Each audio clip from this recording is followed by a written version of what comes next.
मेरे को उलाना दे रहा था। पूर्व फाइनेंस मिनिस्टर, कई मंत्रालय का मालिक, मेरा अजीज कैप्टन अभिमन्यु जी, जिसने मुझे कहा कि जी नकली दादे नकली पोते काम नहीं आया करते, पोते तो असली काम आया करें। तेरे भाग बहुत अच्छे हैं, आज मैं यहां हूं। अभी जो मेरे साथ शामिल हुए अनूप धानक जी, देखते ना कितना मान कर रहा हूं चोरे। अच्छे से अच्छा सोच रखने वाले बहुत ही बढ़िया हमारे मुख्यमंत्री नायब सैनी जी,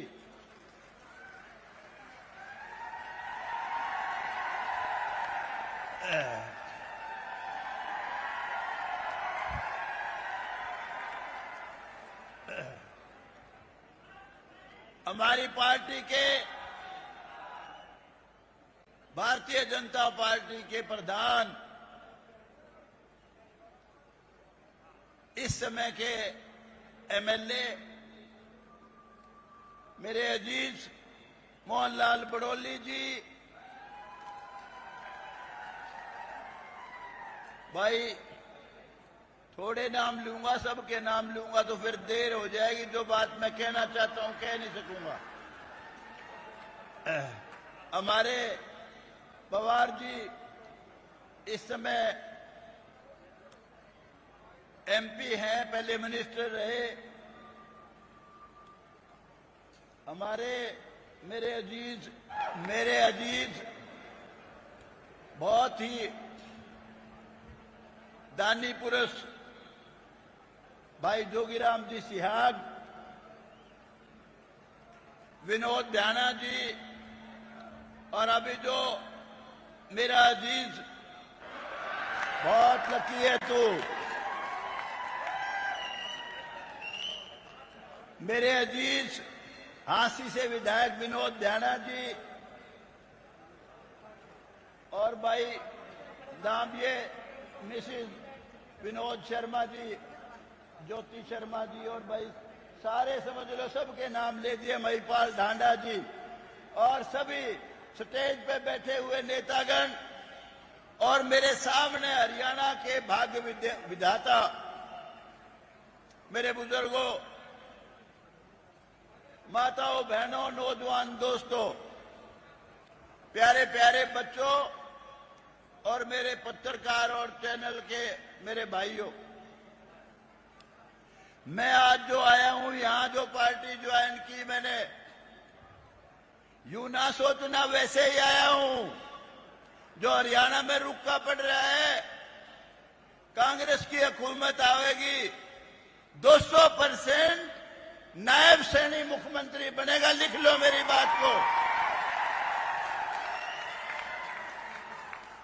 क्यों बनेगा समझ लो।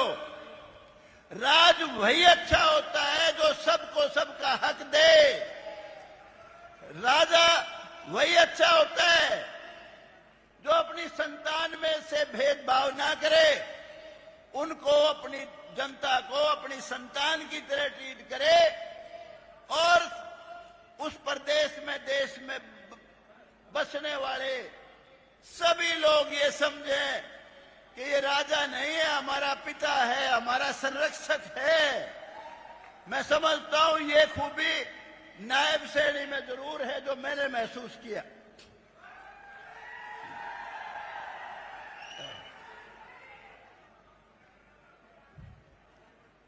मनोहर लाल खट्टर जी ने जब हरियाणा में शुरू किया अपना कार्यकाल, उससे पहले हमने अनेक शासन देखे हैं, अनेक चीफ मिनिस्टर देखे हैं। उस समय लिस्ट का, पर्ची का जमाना था, मेरिट का कोई मतलब नहीं था। चाहे वो राज हो जिसमें बीजेपी भी सीरी थी। मनोहर लाल जी ने एक बहुत बड़ी शानदार रवायत शुरू की। जो आदमी यूं सोचता था चपरासी लगेगा तो किसको पकड़ूं, सिपाही लगेगा तो किसकी सिफारिश ढूंढूं, सिपाही लगने की नहीं सोचता था, खट्टर साहब के राज में डीएसपी लगा, इंस्पेक्टर लगा, सब इंस्पेक्टर लगा, बड़ी बड़ी पोस्टों पे लगे। ये कोई छोटी बात नहीं थी, बहुत बड़ी बात थी। मेरिट के हिसाब से नौकरियां दी गई। बहुत लोग जो बहुत नफरत करते थे खट्टर साहब से, बीजेपी से भी करते हैं, वो सपने में भी नहीं सोच सकते उन आला का राज होता उसमें कुछ ठावे था कि नहीं जो खट्टर साहब के राज में मिला। ये छोटी बात नहीं है। उन्होंने ये देखा ही नहीं खट्टर साहब ने ये तेरे खिलाफ वाला है, तेरे हक वाला है। नहीं भाई, मेरिट में कोई आओ। एक मेरा अजीज है अमरदीन, मेरा ड्राइवर है, मुसलमान बरादरी से मेरा बच्चा है। मैंने उसके साथ मैंने उसको भर्ती कराया था पुराने वक्त में। मैं उसको समझा रहा था, रे बेटे तेरे 3 रिश्तेदार लग गए खट्टर साहब के राज में, अब ओले के लूटेगा। इससे बढ़िया सरकार कोई हो नहीं सकती थी। कई भाई संविधान का वास्ता देते हैं, संविधान। अरे नौकरी गिनो,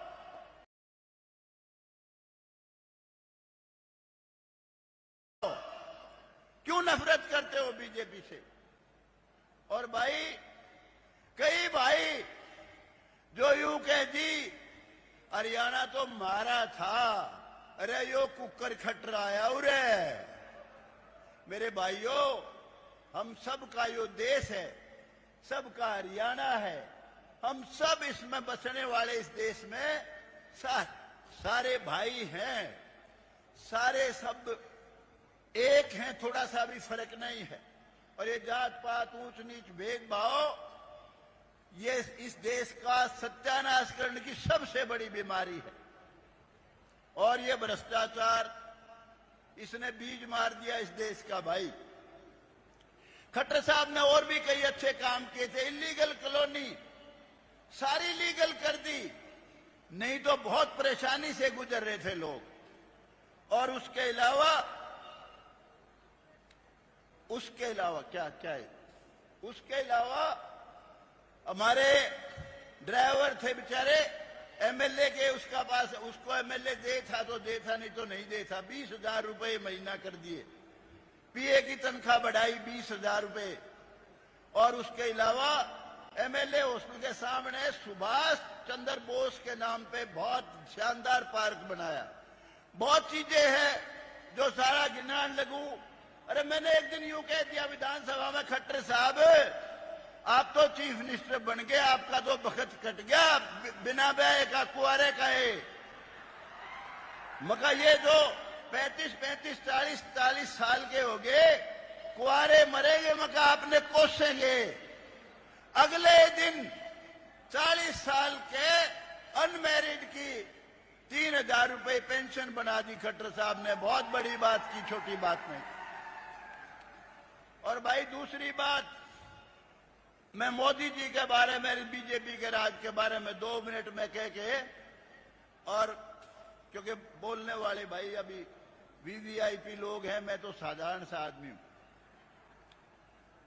मोदी साहब ने जो काम किया, भारतीय जनता पार्टी के रहनुमा